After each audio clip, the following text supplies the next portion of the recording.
그가 에스더의 말을 모르드게에게 전하매 모르드게가 그를 시켜 에스더에게 회답하되 너는 왕궁에 있으니 모든 유다인 중에 홀로 목숨을 건지리라 생각하지 말라. 이때에 내가 만일 잠잠하여 말이 없으면 유다인은 다른 데로 말미암아 노임과 구원을 얻으려니와 너와 내 아버지 집은 멸망하리라. 내가 왕후의 자리를 얻은 것이 이때를 위함이 아닌지 누가 알겠느냐 하니 에스더가 모르드게에게 회답하여 이르되 당신은 가서 수산에 있는 유다인을 다 모으고 나를 위하여 금식하되 밤낮 3일을 먹지도 말고 마시지도 마소서. 나도 나의 시녀와 더불어 이렇게 금식한 후에 규례를 어기고 왕에게 나아가리니 죽으면 죽으리이다 하니라. 모르드게가 가서 에스더가 명령한 대로 다 행하니라. 올림픽이 시작이 되었습니다. 이렇게 세계적인 스포츠 이벤트를 보노라면 2002년의 감동을 잊을 수가 없습니다. 2002년 월드컵 4강의 주역 가운데의 한 사람이었던 이영표라는 분을 여러분 잘 아실 겁니다. 축구 해설위원도 하고 사업도 하고 지금은 강원 FC라고 하는 축구단의 대표로 있습니다. 그분이 몇 년 전에 쓴 생각이 내가 된다라는 제목의 책이 있습니다. 이 책에서 그분은 자신의 삶을 인도하신 하나님에 대해 간증을 합니다. 자기가 걸어온 길에 대해서 소개도 하고 또 노력의 의미와 자신만의 비결에 대해서도 말을 합니다. 그리고 자신이 참 부족한 사람인데 그 부족함을 이겨낼 수 있도록 도우신 하나님의 은혜에 대해서 이 책을 통해서 나눕니다.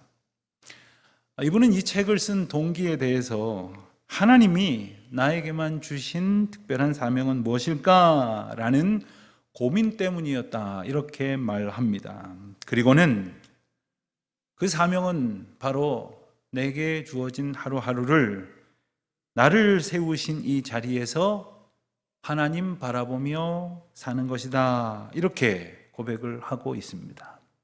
그렇습니다. 사명은 직업이 아닙니다. 사명은 어엿한 직위나 책임을 가진 사람들에게나 부여되는 그런 거창한 것이라고 생각하기 쉽습니다만 그렇지 않습니다. 사명은 목사님들이나 선교사님들에게만 해당되는 것도 아닙니다. 그런 것을 굳이 따진다면 그건 역할이고 기능일 뿐입니다. 사명은 바로 하나님의 백성이 살아가는 삶의 방식입니다. 하나님을 향한 삶, 그것이 바로 사명이 되는 것이죠. 그런 면에서 사명은 방향이다 이렇게 설명할 수 있을 것 같습니다.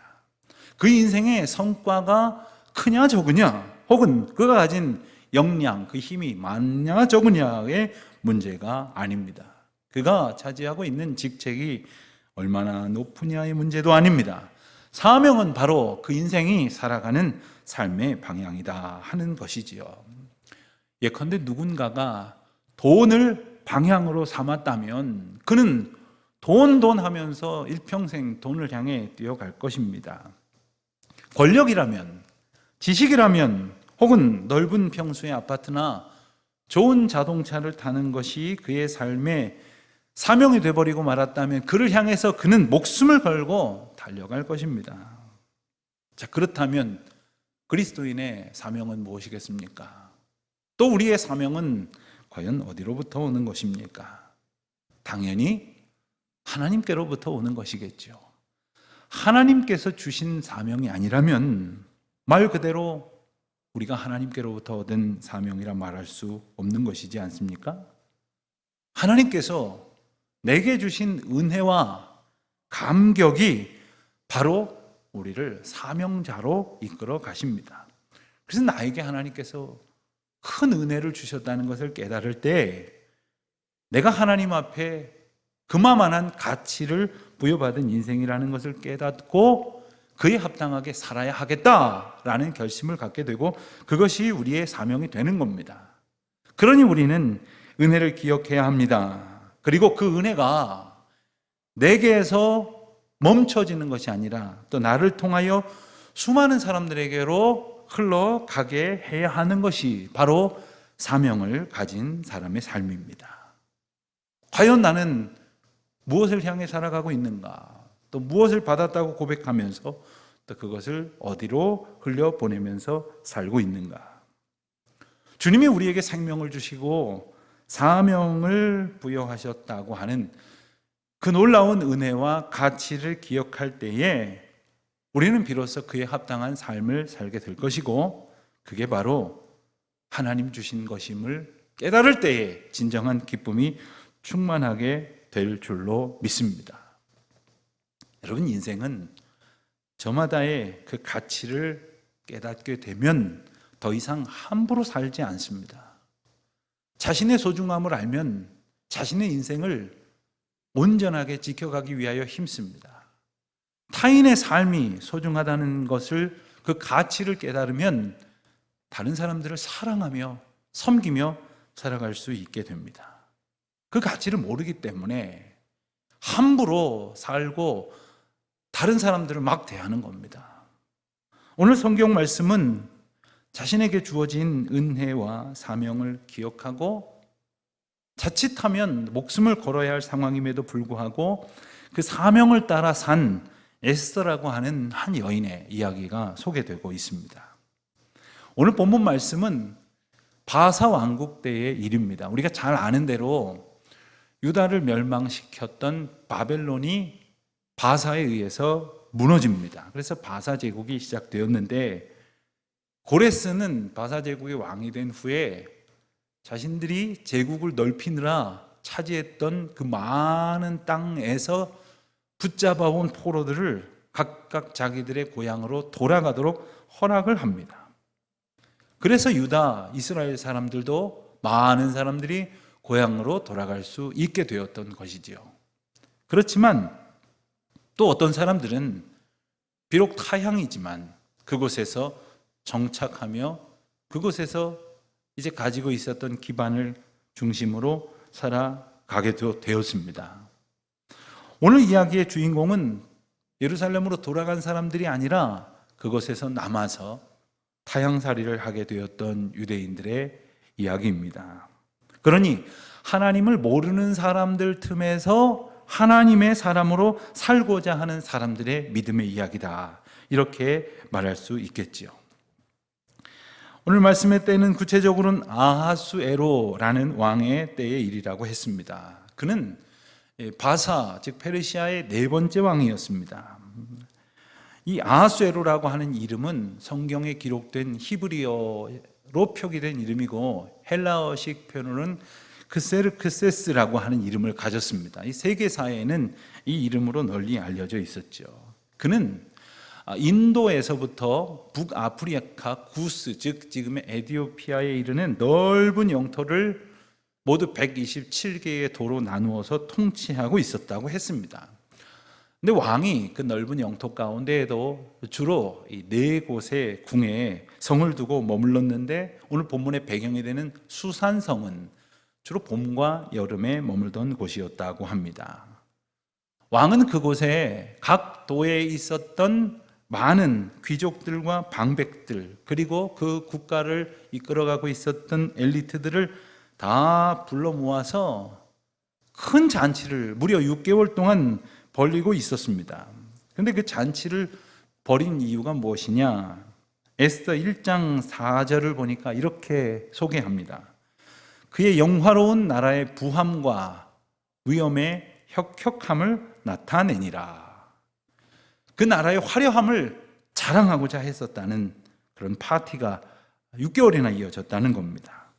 그 잔치의 기간이 끝난 뒤에도 그 수산성 주변에 있었던 서민들을 위해서 일주일 동안의 잔치를 더 베풀었다고 했습니다. 아마도 그들의 수고를 치하하는 의미가 아니었을까 생각이 듭니다.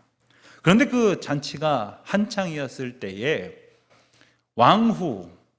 왕후의 외모가 얼마나 자랑할 만했던지 왕이 왕후를 불러다 많은 사람들 앞에서 과시하고자 했었나 봅니다. 그런데 이 왕후는 이 왕궁에 있었던 여인들을 불러다 그들만의 잔치를 치르고 있었기 때문이었는지 그 왕의 부름에 응하지 않았습니다. 그러자 결국 분노하고 당황한 왕은 왕후를 폐위해버리고 맙니다. 그렇게 몇 년의 시간이 지난 후에 왕의 신하들은 새로운 왕후를 간택해야 한다고 주청을 하였고, 전국에서 선발된 수많은 여인들 중에서 놀랍게도 이스라엘 포로 출신인 에스더가 왕후가 되었다 하는 겁니다. 이 에스더라고 하는 이름은 본래 히브리식 이름은 하다사이고, 에스더란 말은 페르시아식의 이름입니다. 그런데 그 이름의 뜻은 별이라는 뜻인데, 결과적으로는 그녀는 정말 별처럼 화려하게 빛나는 인생이 되고 말았습니다. 요즘도 별이라고 그러면 얼마나 다들 좋아합니까? 그런데 이 별의 특성을 우리가 잘 압니다. 스스로 빛을 내는 존재가 아니라 누군가 그에게 빛을 비추어 줘야만 밝게 빛나는 것이 별이 아닙니까? 하나님께서 에스더에게 빛을 비춰 주심으로 그 여인을 통해서 많은 사람들을 옳은 길로 인도하여 주시는 놀라운 역사를 이루어 주셨다는 것을 우리는 또한 기억하게 됩니다. 에스더는 그야말로 포로 중에 한 사람이었습니다. 그의 부모는 일찍 죽고 고아가 된 형편이었지만 그는 사촌인 모르드게에 의해서 양육을 받았습니다. 아마 나이 차이가 좀 서로 있었던 것 같은데 모르드게는 그를 딸처럼 키웠다고 했습니다. 이 모르드게는 수산궁에 있었던 왕궁의 근위병으로 일하고 있었던 충직한 신하였습니다. 그런데 그를 지독히도 미워하는 한 사람이 에스더서에 소개가 됩니다. 바로 하만이라고 하는 왕의 대신입니다. 그는 점점점 자신의 지위가 높아지면서 많은 사람들이 자기 앞에 절을 하고 자기를 경외하는데, 오직 한 사람 하나님만을 섬기는 이였기 때문에 모르드게는 그에게 절을 하지 않았습니다. 그렇기 때문에 모르드게에게 대하여 분을 품고 언젠간 저놈을 죽이리라 이렇게 마음을 먹고 있었습니다. 게다가 그 분이 얼마나 컸던지 모르드게뿐만 아니라 모든 유다인을 멸절하려는 음모를 꾸미게 됩니다. 그래서 어느 한날을 정해서 그날 모든 유대인들을 다 죽일 수 있도록 계략을 획책하고 왕의 조서를 꾸민 다음에 왕에게 허락을 얻으려고 합니다. 그래서 왕에게 에스더서 3장 8절로 9절 말씀을 보면 이렇게 청을 합니다. 제가 메시지 성경 버전으로 8절과 9절을 읽어드리겠습니다. 왕이시여, 우리 백성들 중에 잘 어울리지 않는 민족 하나가 곳곳에 흩어져 살고 있습니다. 그들의 관습과 풍속은 다른 민족과 다를 뿐 아니라 왕의 법을 무시하기까지 합니다. 그들을 모두 없애라는 명령을 주신다면 비용은 제가 직접 대겠습니다. 이번 일의 자금으로 은 375톤을 왕실 금고에 예치하겠습니다. 자, 이렇게 되자 왕은 자신의 인장 반지를 빼어주면서 내 마음대로 하라, 그 돈도 내 돈이니 내 뜻대로 하라, 이렇게 허락을 했습니다. 그래서 하만은 왕의 이름으로 조서를 만들어서 그 모든 나라의 언어들로 만들어서 전국에 보냈습니다. 그리하여 12월 13일이 이르게 되면 그 하루 동안 모든 유대인들을 학살하고 그들의 재산을 약탈해도 좋다 하는 명령을 내리게 된 겁니다. 자, 이 소식이 유대인들에게 전해졌을 때 전국에 있었던 유대인들은 비통함에 빠지고 말았습니다. 또 왕이 머물고 있었던 수산성도 어수선한 분위기가 되었습니다. 그리고 그 이야기는 에스더의 귀에도 들어가게 되었습니다. 에스더는 모르드게가 죄를 뒤집어 쓰고 베옷을 입고 통분함을 이기지 못하고 있다는 이야기를 전해 듣고 자신의 시종 하닥을 통해서 새 옷을 보냈지만 모르드게는 그 옷을 받으려 하지 않았습니다. 그리고 모르드게는 그동안 있었던 모든 일을 에스더에게 그 시종을 통해서 전해 주었습니다. 그는 또 하만이 모든 유대인을 죽이려고 날짜를 정한 일, 조서를 만든 일, 왕실 금고에 돈을 예치해 둔 액수까지 알려주고 그 조서의 사본을 인편에 보내서 에스더로 하여금 보게 하였습니다. 그리고는 에스더로 하여금 왕에게 나아가서 자기 민족을 위해 간절히 구하고 탄원하라는 당부를 전했습니다. 시종을 통해서 이 모든 이야기를 전해들은 에스더는 다시 모르드게에게 11절 말씀처럼 전하게 됩니다. 11절입니다. 왕의 신하들과 왕의 각 지방 백성이 다 알거니와 남녀를 막론하고 부름을 받지 아니하고 안뜰에 들어가서 왕에게 나가면 오직 죽이는 법이요 왕이 그 자에게 금규를 내밀어야 살 것이라. 이제 내가 부름을 입어 왕에게 나가지 못한 지가 이미 30일이라 하라 하니라. 이 대답을 전해 들은 에스더가 모르드게의 말을 다시 듣습니다. 전해 듣습니다.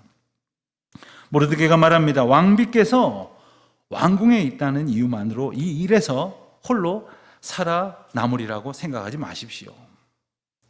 이런 때에 왕비께서 계속 침묵하시면 유다인은 다른 데에서 도움을 얻어서 구원을 받겠지만 왕비와 왕비의 집안은 멸망하고 말 것입니다. 그대가 왕비로 세워진 것이 바로 이때를 위함인지 누가 알겠습니까? 이 전가를 받은 에스더는 다시 한 번 더 모르드게에게 전가를 보냅니다. 그렇다면 어서 수산궁에 있는 모든 유대인들을 한데 모으십시오. 그리고 나를 위해서 금식하게 하십시오. 사흘 동안 금식하게 하십시오. 나와 내 시녀들도 그렇게 하겠습니다. 그리고 비록 규례를 어기는 일이 되겠지만 왕에게 나아가겠습니다. 그러다 죽으면 죽겠습니다. 이러한 각오를 가지고 그는 마음을 먹고 기도를 시작합니다.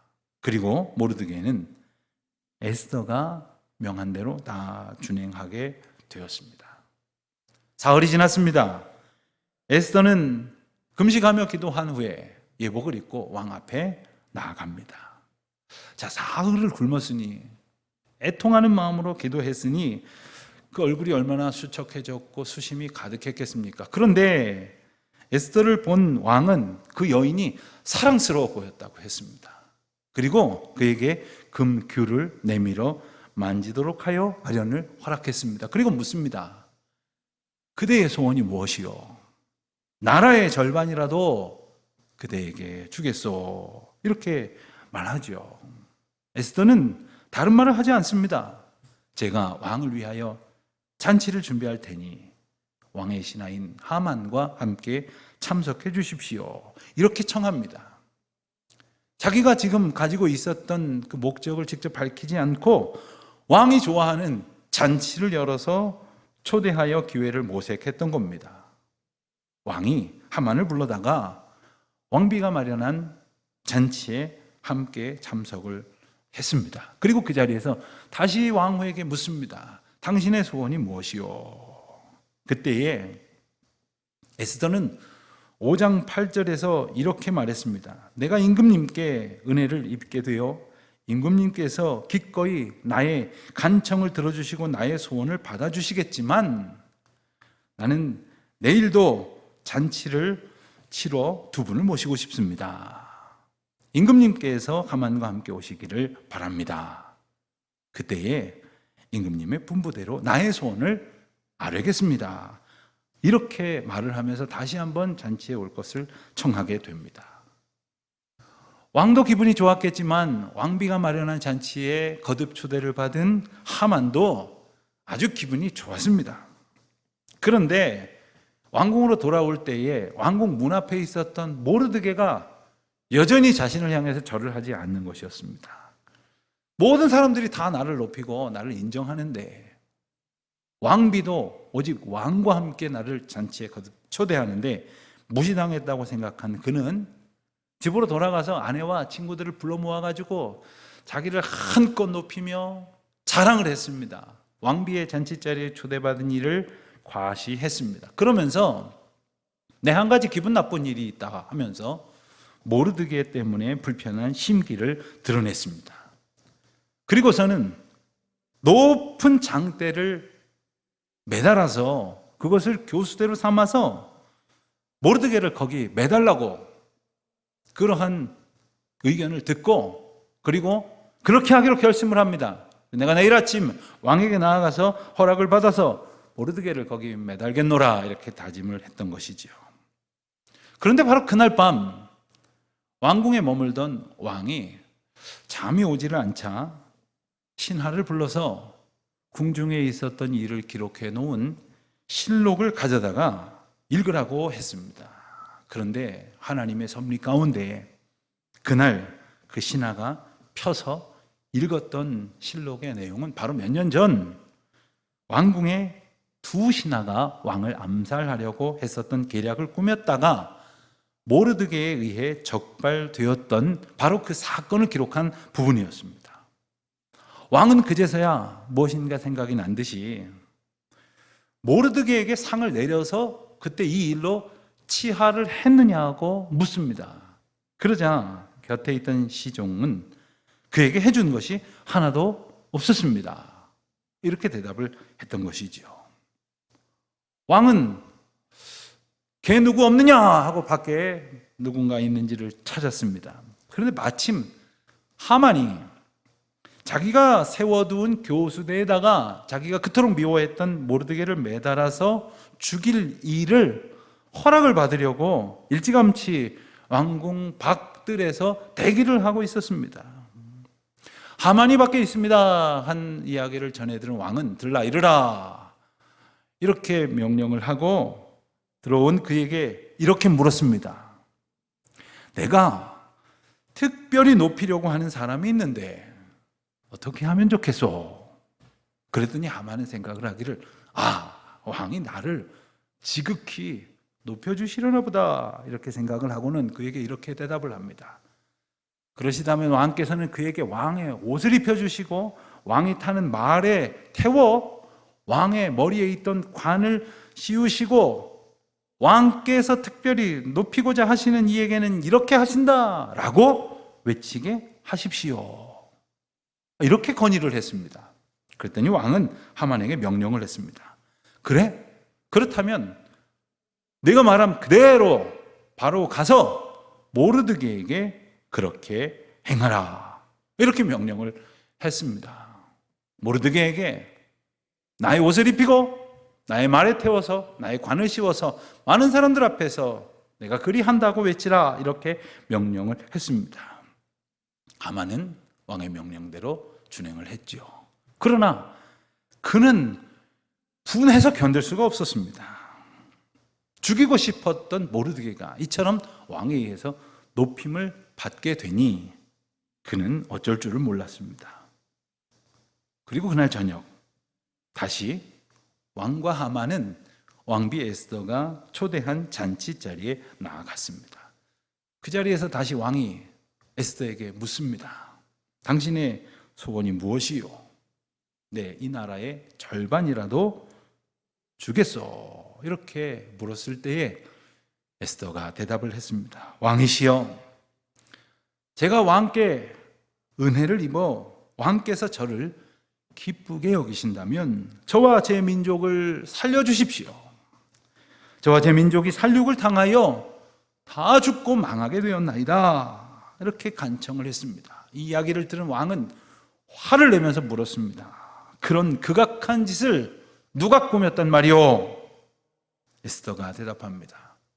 바로 이 사람, 바로 이자 하만이 그랬습니다. 왕은 어떻게 되었을까요? 너무나도 화가 나서 술잔을 내려놓고 그리고 자리를 박차고 그리고 왕궁 정원으로 들어갔습니다. 그 분을 삭히기 위해서 갔는지 혼을 내주려는 방법을 찾으려고 갔는지 알 수는 없지만 왕이 잠시 자리를 비운 사이에 하만은 에스더에게 간청을 합니다. 살려달라고 애원을 했습니다. 그리고 잠시 후 다시 왕이 들어와서 보니까 에스더의 침상 앞에 엎어져 있었던 하만을 보게 되었는데 이 왕은 화가 머리끝까지 났기에 저놈은 지금 성 안에 내가 있는데도 왕후를 범하려고 하는구나 하고 소리를 지르고 하만이 모르드게를 매달려고 만들었던 그 장대에다가 하만을 매달도록 명령을 하게 되었습니다. 이 이야기가 에스더서의 내용입니다. 이것은 단순한 권선징악의 내용이 아닙니다.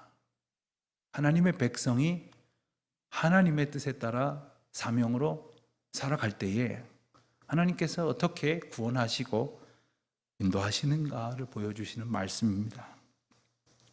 에스더는 극적인 순간에 하나님의 역사를 이루는 주인공으로 쓰임을 받았습니다.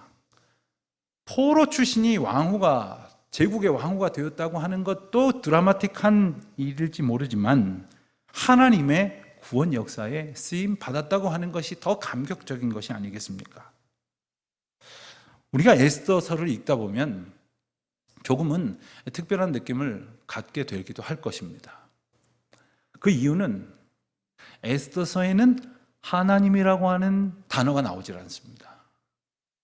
회개라고 하는 단어, 믿음이라는 단어, 기도라는 단어, 이런 단어가 하나도 없습니다.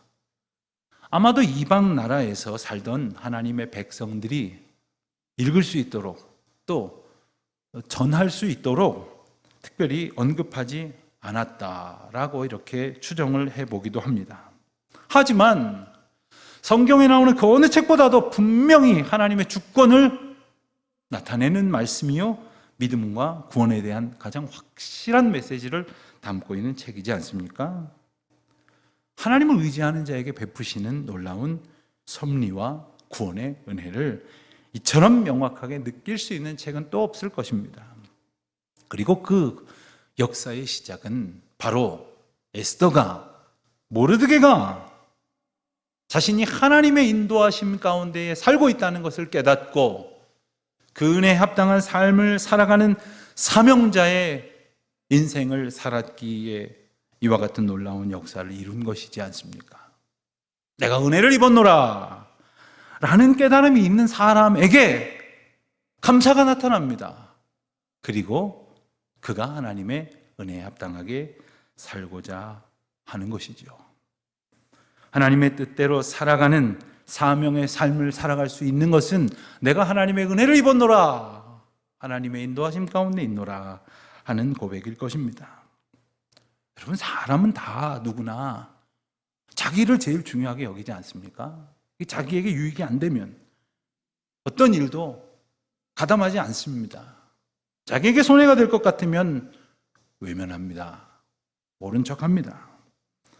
내가 제일 중요하기 때문에 나 편한 대로, 내게 이익이 되는 대로, 내게 안전한 방편대로 살려고 본능적으로 애를 쓰는 것이죠. 한마디로 말하자면 자기 살겠다고 사는 겁니다. 자기 생명을 위해서 사는 거죠. 그러나 사랑하는 성도 여러분, 내 생명을 귀히 여기겠노라고 하나님이 주신 은혜도 잊어버리고 사명도 다 내버리고 사는 것은 아닙니까?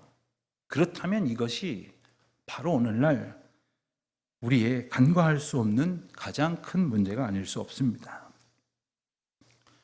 지난 2해 동안 모두 4차례에 걸쳐서 우리는 온라인 예배를 드리고 있습니다. 그 기간이 상당합니다. 하지만 이 시기를 보내면서 우리는 누군가의 예배의 모습을 보면서 때로는 이렇다 저렇다 말하곤 합니다. 그러나 기억해야 될 것이 있습니다. 누군가의 예배의 모습을 판단하고 정죄하기 이전에 나는 과연 신령과 진정으로 전심을 다하여 하나님 앞에 예배하고 있는가? 만일 여러 가지 현실적인 이유로 이 예배자의 사명을, 하나님 앞에 은혜 받은 자의 그 감격을 놓아버리고 살아간다면 그것은 생명을 위한답시고 사명을 팽개치는 것과 같다는 겁니다. 여러분, 어디에 있든지 생명 다하여 정성 다하여 하나님 앞에 드리는 예배자가 되시기를 바라고 그 예배의 삶을 살아가는 우리 모두가 되시기를 바랍니다. 주님이 내게 주신 은혜가 있음을 깨달았다면 그 은혜에 합당하게 살아가야 할 것이지 않습니까? 은혜를 얻었다면 사명자로 살아가야 할 것입니다. 우리의 영혼이, 우리의 믿음이, 우리의 삶이 온전히 주님을 향하고 있는지, 과연 우리는 우리에게 주신 사명의 자리에 온전히 서 있는지 언제나 돌아보며 주 뜻대로 순종하는 저와 여러분 되시기를 주님의 이름으로 축원드립니다.